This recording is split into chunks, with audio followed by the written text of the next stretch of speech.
Bismillahirrahmanirrahim. Assalamualaikum warahmatullahi wabarakatuh. Assalamualaikum. Oke, masih berkaitan dengan penelusuran kasus dan upaya penyelesaian kasus yang sampai dengan hari ini masih berlarut-larut.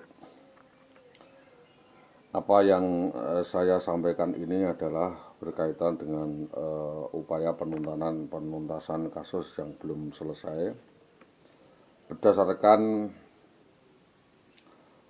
putusan Mahkamah Agung, bahwa putusan Mahkamah Agung tidak pernah mentaati hukum atas putusan Mahkamah Konstitusi,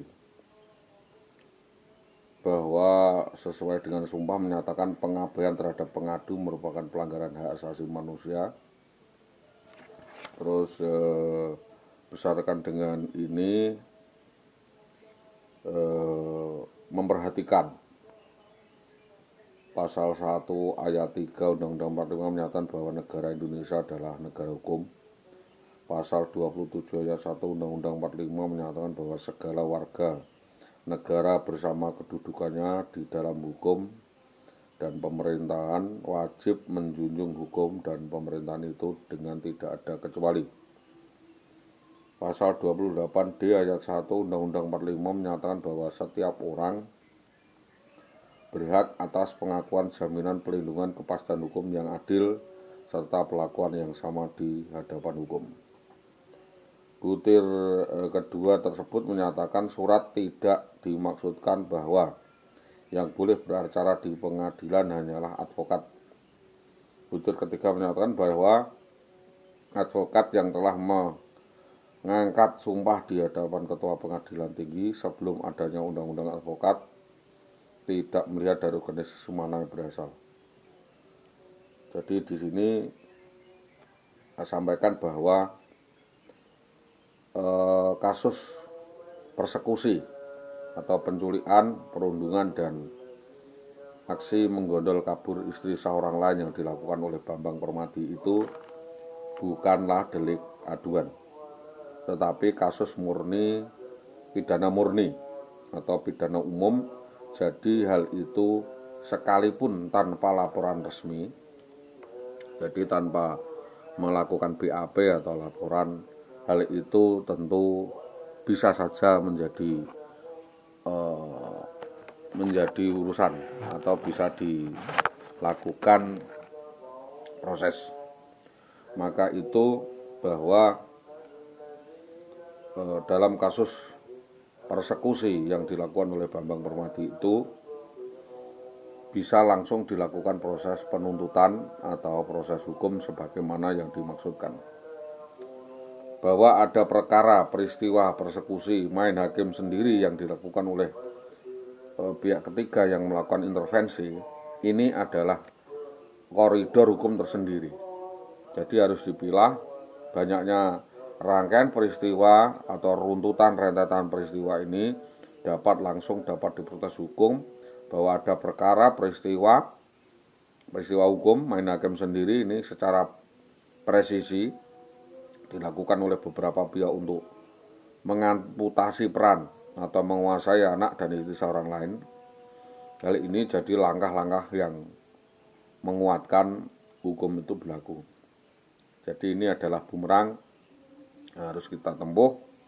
Dan dalam hal ini korban atau Pak Suliwati mengetahui bahwa karena ini adalah panah dua mata yang tajam ke depan dan belakang, maka mau tidak mau petugas hukum harus melakukan langkah-langkah, karena hal ini sudah direkom ya terkait dengan kasus ini, maka diperlukan tindakan bersama-sama, diperlukan tindakan-tindakan khusus atau diskusi atau duduk bersama untuk membahas atau membedah perkara ini dalam rangka upaya resolusi penyelesaian, karena hal ini sangat diperlukan untuk melakukan atau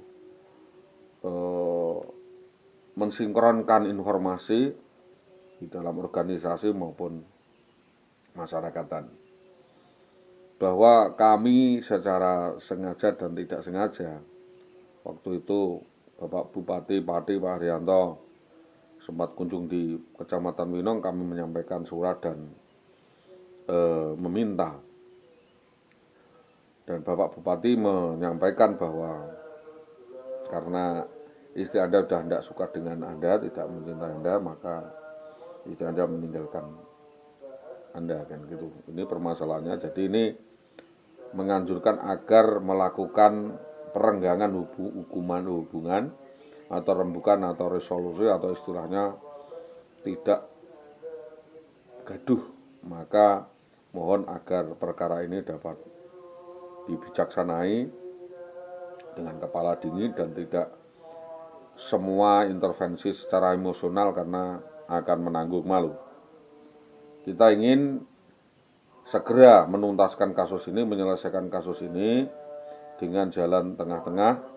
Jadi jangan istilahnya gebuk rampak disamakan dengan yang lain karena adanya istilah kerasukan atau intervensi dalam perkara ini, karena perkara ini tidak berdiri sendiri dan sama sekali tidak sesuai dengan norma-norma keagamaan, kemasyarakatan, kebangsaan dan kegotong royongan. Maka dalam hal ini saya bukan untuk membelani siapa-siapa atau saya tidak hendak menutup cerita atau mendudah kromo dalam hal ini, tetapi saya menginginkan semua mengetahui, semua bertanggung jawab dan melihat urgensi permasalahan ini tidak menyelesaikan dengan caranya sendiri-sendiri.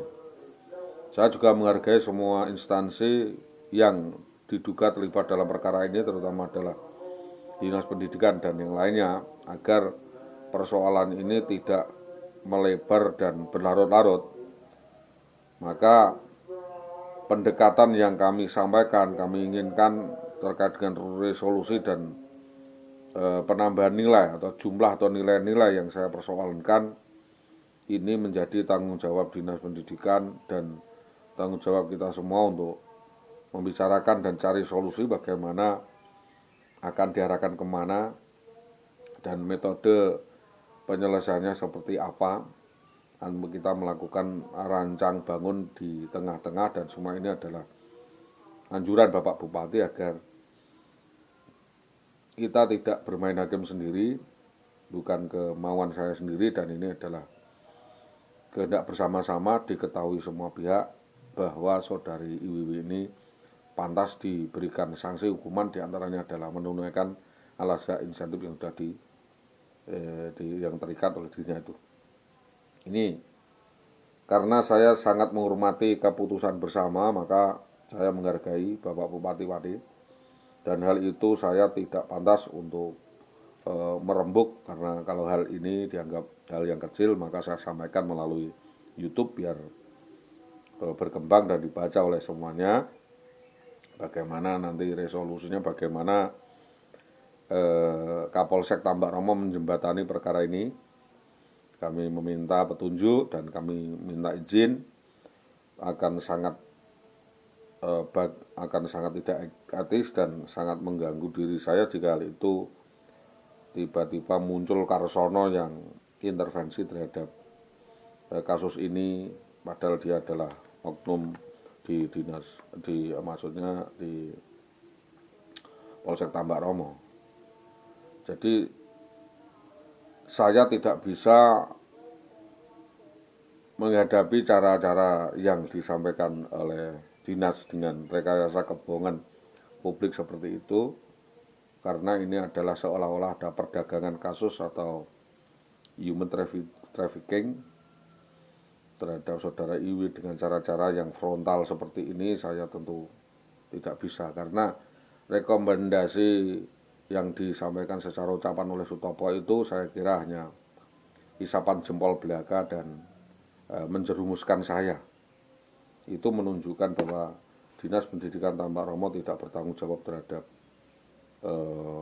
anak buahnya, dan ini sangat merugikan saya dan harus kita bersama-sama memutar balik, ya, memutar balik atau melambung kembali agar ada upaya penyelesaian secara bijaksana dan tidak merugikan siapapun.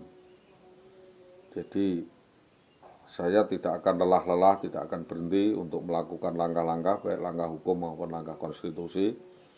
Dan ini adalah mencerdaskan ya dalam rangka untuk memperjuangkan al-haq, karena tidak perlu perkara seperti ini semua pihak lalu banting setir dan mengeluarkan kartu as untuk menutup sebuah kasus, karena ini bukan permainan. Lebih dari itu, bahwa setiap keputusan yang disampaikan atau dibuat oleh Dinas Kependidikan Tambak Romo itu saya pikir selain tidak matang, juga tidak dipertimbangkan secara matang, itu sangat merugikan saya. Karena ada sebuah konspirasi, artinya bahwa surat itu disampaikan kepada saya, pemberitahuan kepada saya itu disampaikan sangat terlambat, sehingga saya tidak bisa membaca, atau saya tidak bisa mendatangi, walaupun mendatangi telat. Maka tindakan otonom dan eksekusi ini diperlukan, dan setiap stakeholder harus bertanggung jawab terhadap semua tindakan dan pilihan yang mereka pilih. Kita tidak bisa lari dari berbagai tuntutan. Ini adalah sebuah manajemen, artinya pihak-pihak tidak bisa mengatur manajemen rumah tangga saya, sekalipun itu dengan cara institusi atau konstitusi. Jadi mereka ini tanpa melakukan klarifikasi terkait jawaban saya terhadap apa yang diminta oleh saudara IWW, yaitu saya menyetujui dengan syarat atau saya menolak dengan syarat. Artinya penolakan saya itu dengan syarat, penyetujui saya juga dengan syarat, yaitu fair jaring atau tanggungan yang ditanggung oleh saudara Indah Wahyu Widiawati itu harus diselesaikan lebih dulu, tidak diabaikan. Jadi aturan apapun yang disampaikan oleh dinas ini menuntut suatu tanggung jawab, karena tuntutan adanya diskursus, ketegangan, dan langkah-langkah penyelesaian untuk keadaan ini untuk mohon diselesaikan dengan cara yang bijaksana. Jadi artinya intervensi boleh asalkan bijaksana dan tegas. Sebab dalam hal ini maka selama 10 tahun kasus ini jadi berlarut-larut. Ya. Kasus ini jadi berlarut-larut 10 tahun.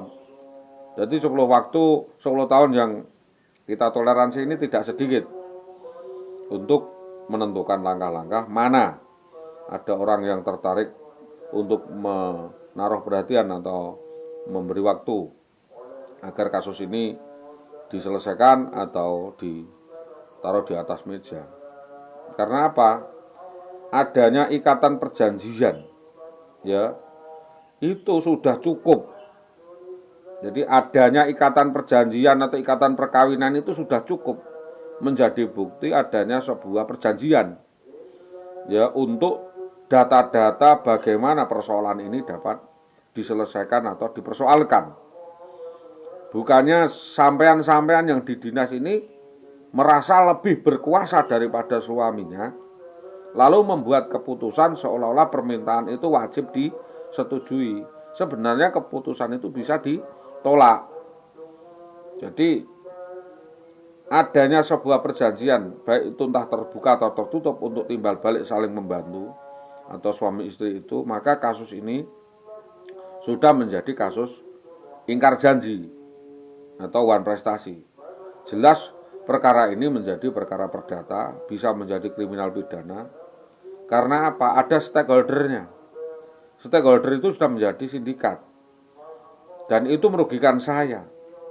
Tinggal bagaimana kita bersama-sama memandang persoalan ini masuk ke ranah hukum atau tidak.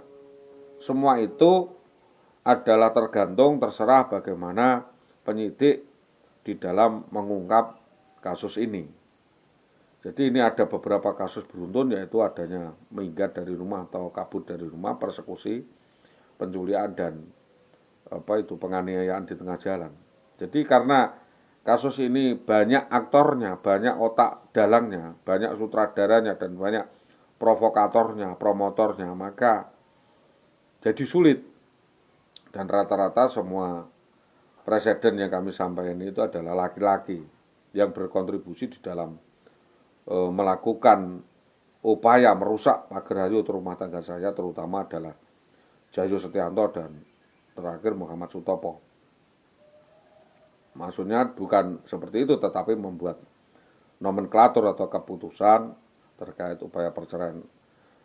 Sehingga nama Sutopo itu muncul di dalam alibi terakhir penandatanganan akta gugat cerai bermasalah Versaring itu. Dan ini merupakan kriminalisasi kepada saya. Dan ini ada penghapusan hak, ada perampasan hak, ada pelanggaran norma, etika, dan hak anak maupun hak keluarga, hak makan, dan hak-hak lainnya yang terampas akibat sebuah keputusan. Maka itu ada permasalahan ini bukan permasalahan sepele. Makanya perlu ditempuh langkah-langkah yang bijaksana dan masih dalam koridor etika maupun koridor administratif. Saya menghargai proses, saya sangat menghargai proses agar kasus ini dikawal, kasus ini diselesaikan, agar semua secara terbuka mendengar keluh kesah kami dan kita mempertimbangkan baik secara etika, kode etik, harusnya punya peri kemanusiaan, harus punya tenggang rasa dan perasaan tidak tega melakukan sebuah aksi demikian. Ditimbang mengingat dan ada tenggang rasa sebelum semua masuk ke ranah hukum. Jadi semua mata melihat, semua telinga mendengar kalau tindak laku atau kelakuan saudara Iwiwi ini sudah melanggar hukum, melanggar etika, disiplin, dan sangat tidak patut menjadi suri teladan di masyarakat. Karena tinggal di masyarakat itu harus menjaga kehormatan seorang pegawai itu, tidak berbuat yang arogan, anarkis, dan mempermalukan seperti ini. Ini sebuah konspirasi besar yang harus dihadapi dan harus diungkap. Karena ini korporasi atau konspirasi, bukan percobaannya sendiri. Artinya bahwa ibarat main bola, saya ini bermain sendiri dan tidak memiliki teman main. Jadi bukan persoalan pencernaan daripada pemikiran, bukan persoalan perceraian itu sendiri dan persoalan pembusukan kasus atau pembunuhan karakter atau pembunuhan raga jasmani yang dilakukan saudara IWW bersama dengan kroni-kroninya dalam korporasi yang diperlukan, itu yang dipersoalankan saudara Eza itu. Tetapi yang saya maksudkan pembunuhan karakter itu adalah suatu tindakan nyata dengan cara konspirasi menyampaikan kepada pihak-pihak bahwa suaminya sudah meninggal dunia, suaminya menderita gangguan ingatan kejiwaan dan sebagainya. Ini nyata, diketahui pihak-pihak keluarga yang gak ada yang paham dan gak ada yang mau membantu, maka tanpa ada pemahaman apapun karena ini adalah kasus hukum, bahkan tidak mengetahui karena ini pelanggaran hukum, tetap dituntut secara hukum. Konstelasi yang berkembang lagi-lagi ya, kalau menunjukkan ini adalah konspirasi di dalam keluarga bahwa ibunya ya, ini menyewakan centeng atau preman untuk menghabisi anaknya sendiri. Jadi ibu mertua juga memerintahkan orang lain untuk menghabisi mantunya demi alas hak penguasaan harta peninggalan yang nanti akan dikuasai oleh anaknya. Ini konspirasi besar, konspirasi lama. Maka hal ini adalah bentuk kekejaman orang tua kepada menantu dan anaknya dengan cara yang memutarbalikkan fakta yang katanya anak-anak itu mau memperkosa ibunya atau memperkosa dan lain sebagainya. Ini lagi-lagi adalah sebuah angin atau bualan. Kalau katanya Pak Yanto Belat itu membual. dianggap saya ini pandai membual enak sendiri nih. Ini lagi-lagi di sebuah overmah isu rumor yang disebarkan oleh penghasut daripada keluarga kami. Jadi mohon kembali secara presisi, ini adalah hukum presisi agar semua ini dicermati dan semua kasus ini dibuka lebar-lebar, perkara ini ditelusuri, yang terlibat campur tangan kasus ini siapa saja, ya, sehingga walaupun itu nanti petugas itu sendiri, maka hal ini harus dibuka. Tidak boleh kasus ini ditutup-tutupi dan menang-menangan sendiri. Jadi untuk bersatu di dalam satu kasus harusnya ada pelurusan koordinasi dan lain sebagainya terhadap kasus. Jadi tidak berdiri sendiri. Kasus ini dianggap sejarah, terserah. Sejarahnya adalah penculikan pada 11/11/2011 seperti kasus G30 SPKI saja yang dilakukan oleh Bambang Permadi CS ini. Itu adalah sebuah bentuk pengkhianatan habis-habisan. Seperti lakon Orde Baru menghadapi Timur-Timur. Seperti lakon anak-anak ABRI polisi yang menghabisi masyarakat seenaknya sendiri. Kita ini masyarakat ini sudah lelah berhadapan dengan kebiadaban ABRI dan polisi waktu pada Orde Baru. Kita harus presisi. Polisi rakyat. Polisi ini harus melihat secara fair permasalahan. Jadi hati-hati ini pemerintahan Bapak Jokowi yang adil dan bijaksana. Jangan sampai orde-orde baru muncul lagi secara masif, memistifikasi politik orde baru dan dinamika latennya dalam kritik-kritik ideologi dan mistifikasi politik yang membawa kepada teror dan kemasyarakatan.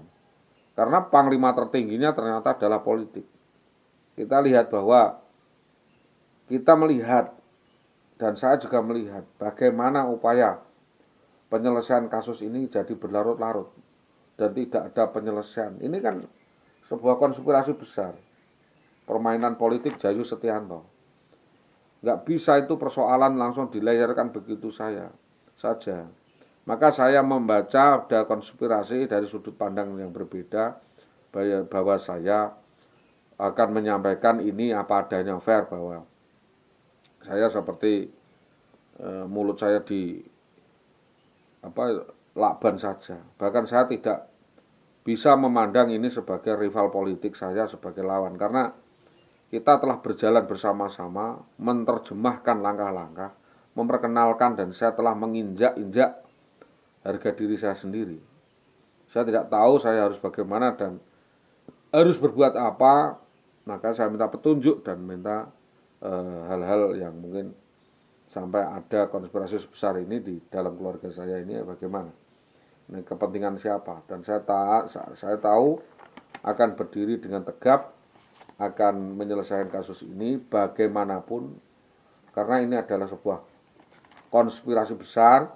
Ini sangat menarik sekali. Ada kasus overmah, ada ingkar janji yang dibuat-buat oleh saudara IWW yang sampai sekarang belum terungkap, di mana banyak konsorsium yang menjamin ada nama yang dicatat, anggota dewan yang terlibat, yang sekarang masih aktif, nanti kita ungkap, dan kita melihat keputusan mutlak di mana dan saya harus berhadapan dengan siapa, ada plot-plotnya, dan artinya bahwa ini adalah gelatak. Jadi kasus ini gelatak, nah. Jadi ngeruweti pikiran. Jadi pikiran karo ati ki ra nyawi di gelatak. Kelakuan perempuan yang saya laporkan di kepolisian ini kelakuan gelatak ini. Ya. Persekongkolan ini, penipuan dan penggelapan, permufakatan jahat yang membawa nama sah suaminya, dan mohon agar Polsek Gabus dalam hal ini segera untuk mengungkap dan mencermati atas sikap dan kelakuan perbuatan tersangka tersebut. Dalam koordinasi selanjutnya, bahwa saya komunikasikan kenyataannya kasus ini sudah nyambung dengan apa yang kami utarakan, karena nyatanya di dalam langkah-langkah hukum ada yang sesuatu yang aneh yang tidak dapat kita selesaikan dengan cara antem kromo. Tapi kita telusuri dari hulu dan hilirnya, sehingga tidak bisa penyelesaian kasus dengan cara seperti ini menjadi penghalang upaya penegakan hukum. Jadi hukum selama ini ditimbang-timbang dan ya boleh sih, tetapi tidak bisa ada manajemen konflik yang tidak terselesaikan. Apapun, bagaimanapun, sifatnya ini adalah tanggung jawab daripada hukum, maka tidak bisa saling membohongi. Maka itu kami berharap dengan sangat kepada penegak hukum terkait persoalan ini, terutama adalah tentang istri saya yang dibawa kabur oleh Bambang Permadi. Nanti diungkap siapa konspiratornya, siapa pelaku-pelakunya, dan terkait dengan nota cerai yang dilayangkan kepada saya ini nanti akan ditaker ya.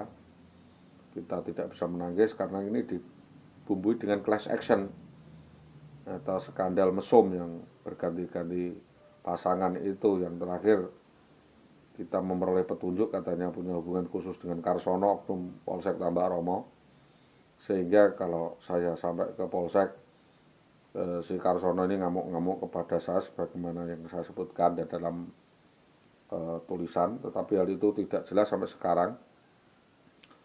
Dan maka itu menjadi persoalan adalah setelah IWW ini dibawa kabur oleh BPPM, IWW ini diapakan? Ini loh. Harusnya kan setelah dibawa kabur ini, BPPM ini punya tanggung jawab untuk mengawin atau meresmikan sebagai istrinya. Jadi itu, kalau membawa kabur lalu dikawin itu tidak masalah. Berarti itu ada keseriusan. Dan saya tidak bisa menuntut. Tapi ini membawa kabur lalu menterlantarkan. Ini berarti ada sesuatu yang tidak beres, yang harus diselesaikan. Di IWB diapakan? Ini tuntutannya harusnya dikawin dulu. Ini bukan diceraikan tetapi tidak dikawin. Itu adalah suatu bentuk penterlantaran, pembusukan.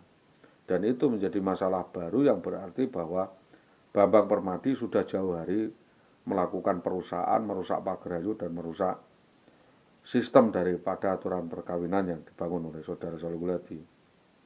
Bahwa Saudara Sholeh Guladi ini tidak mampu secara sendirian menghadapi kasus peradilan seperti ini karena benar-benar rumit dan dalam keadaan sulit maupun depresi atau stres sebagaimana yang diterangkan oleh pihak-pihak. Bahwa perlu diketahui banyak pihak bahwa karena banyaknya vendor yang membela IWW ini, maka Saudara Sholeh Guladi terpaksa mengalah dan berdiam diri dulu untuk mencari langkah-langkah. Jadi dari sisi perkara penculikan dan aksi membawa kabur atas sah istri seorang lain yang dilakukan oleh Bambang Permadi ini, dalam hati ya tetap ngerundel, sehingga ada seseorang atau sesuatu yang membuat serba sulit di dalam langkah, serba sulit. Maka kalau maju kepentok, kalau mau mundur ya terlanjur. Maka perjalanan dari kasus ini mau tidak mau ya harus diungkap.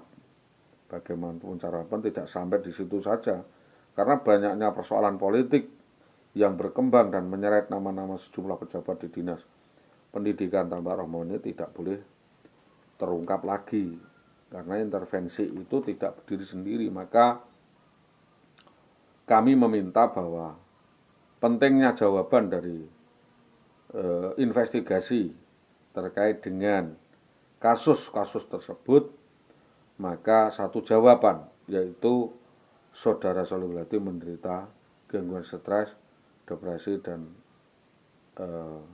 hilang ingatan akibat diceraikan oleh istrinya. Itu selalu itu yang menjadi bahan jawaban dinas. Artinya bahwa istrinya Saudara Sholeh ini bermain-main atau bermain watak dengan mengecoh peran seolah-olah Saudara Sholeh Guladi adalah seperti itu. Padahal semua itu adalah hanya warning dan cuma etok-etok atau cuma sebuah peran agar tidak berlebih-lebihan dalam perlakuan terhadap hukum. Maka terkaitan dengan permainan watak yang dijalankan dalam skenario Dinas Pendidikan dan IWW ini, kami tanggapi serius dengan cara penindaan terhadap kasus ini. Karena apa? Peniadaan atau penolakan hak dan ACC itu harusnya dilakukan jauh hari dan didiskusikan secara matang oleh Sunarto, Dahlan Iskanto, Sudarmadi, dan Sutopo sebelum bertindak atau membuat sebuah keputusan. Maka keputusan yang salah itu menjadi masalah. Dan walaupun kelar gugat cerai sepihak itu dikalahkan karena tidak dapat disidang, maka hal itu bisa saja dirampungkan atau diselesaikan atau dituntut atau dijalankan dan mohon denda karena adanya sakit hati tersebut. Dalam hal ini kasus Bambang Permadi dan aksi gaya preman yang keluar dari gaya kibut persekusi dan perampasannya, penculikannya, yang arogansi dan kesewenang-wenangan yang dilakukan selama 10 tahun itu, yaitu sejak 2011 sampai 2021 ini, kami sudah dijanjikan upaya penyelesaian oleh Lidik 1 dan 3 dan akan selesai kapan? Apakah 2022 pasca Haryanto nyalon lagi atau selesai?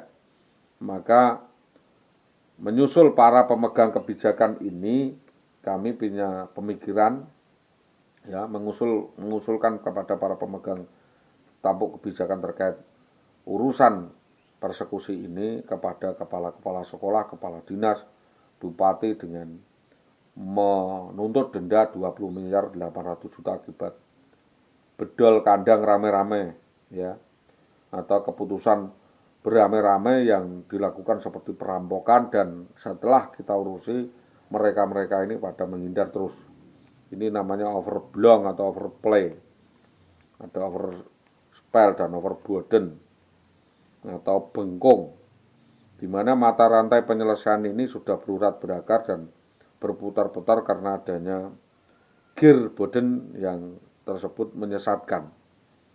Maka pemutusan hubungan perkawinan yang sepihak seperti itu kami meminta dilihat ulang alasannya, baik serta-merta atau berjalan dengan sendirinya walaupun sudah diputuskan, karena meninjau kembali adanya kasus lain. Ini namanya dodol ulo bercabang dua, atau orang ini memberikan pandangan jawabannya sendiri ya, tidak sama-sama, dan semua itu edan perkara.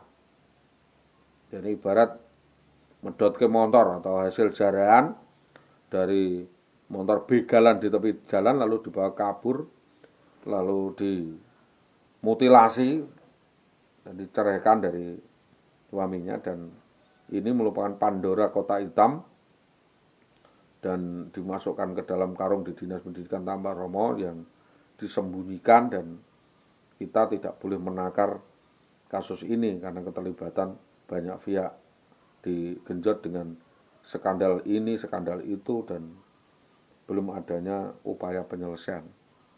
Mungkin beberapa orang sudah menerima suap, itu kan beberapa yang dulu, itu kasuistik. Jadi nggak mungkin orang mendapatkan gratifikasi atau suap itu bisa bertindak tegas atau bijak dan sesuai dengan koridor, melainkan dengan mencela-mencela setelah ditanyain kabur. Jadi hakikat kesalahan ini tetap saja salah, pelanggaran hukum tetap pelanggaran hukum dan tidak bisa ditolerir begitu saja atau dibiarkan. Maka alasan saya atau argumen saya yang menyampaikan kalau kasus ini adalah sebuah konspirasi besar itu sangat beralasan. Karena apa? Bisa jadi kasus ini